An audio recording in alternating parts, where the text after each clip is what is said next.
बांग्लादेश की राजनीति एक बार फिर उस मोड़ पर खड़ी है जहां एक गोली सिर्फ एक नेता की जान नहीं लेती बल्कि पूरे देश को आग में झोंक देती है। छात्र राजनीति से निकलकर राष्ट्रीय मंच पर अपनी पहचान बना चुके शरीफ उस्मान हादी की हत्या अब महज एक राजनीतिक कत्ल नहीं रह गई बल्कि एक ऐसी साजिश बनकर सामने आई है जिसके राज खुद हत्यारे की गर्लफ्रेंड ने खोल दिए हैं। जिस हमले ने बांग्लादेश को हिला कर रख दिया उसकी आहट वारदात से एक दिन पहले ही सुनाई दे चुकी थी। कल कुछ ऐसा करूंगा कि पूरा बांग्लादेश हिल जाएगा।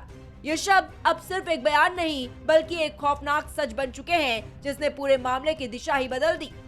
हादी की हत्या के बाद भड़की हिंसा, सड़कों पर उतरे समर्थक, जलती गाड़ी और तनाव में डूबी राजधानी ढाका, इन सब के बीच अब जांच एजेंसियों के हाथ एक ऐसा सुराग लगा है जिसने पूरे हत्याकांड को और भी सनसनीखेज बना दिया है। मीडिया रिपोर्ट्स और जांच से जुड़े सूत्रों के मुताबिक हादी को गोली मारने वाले फैजल करीम मसूद ने वारदात से ठीक एक दिन पहले अपनी गर्लफ्रेंड मारिया अख्तर लीमा को इशारों में बता दिया था कि वो कुछ बड़ा करने जा रहा है। ढाका के बाहर एक रिजॉर्ट में ठहरने के दौरान कही गई ये बात उस वक्त भले ही सामान्य लगी हो, लेकिन अगले ही दिन जब पुराने पलटन गया, पूछताछ के दौरान मारिया और अन्य हिरासत में लिए गए लोगों के बयानों से ये साफ हो गया कि हादी पर हमला अचानक नहीं बल्कि पहले से रची गई साजिश का हिस्सा था।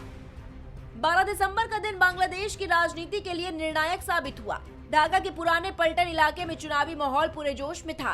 नारे, पोस्टर और समर्थकों की भीड़ के बीच शरीफ उस्मान हादी प्रचार कर रहे थे। तभी भीड़ के भीतर छिपा एक चेहरा अचानक मौत का संदेश लेकर सामने आया। आरोप है कि आवामी लीग के छात्र शाखा का पूर्व नेता रह चुके फैजल करीम मसूद पूरी तैयारियों के साथ हादी के बेहद ही करीब पहुंचा और उन पर गोलियां चला दी। कुछ ही पलों में प्रचार का मैदान अफरा तफरी और चीख पुकार में बदल गया।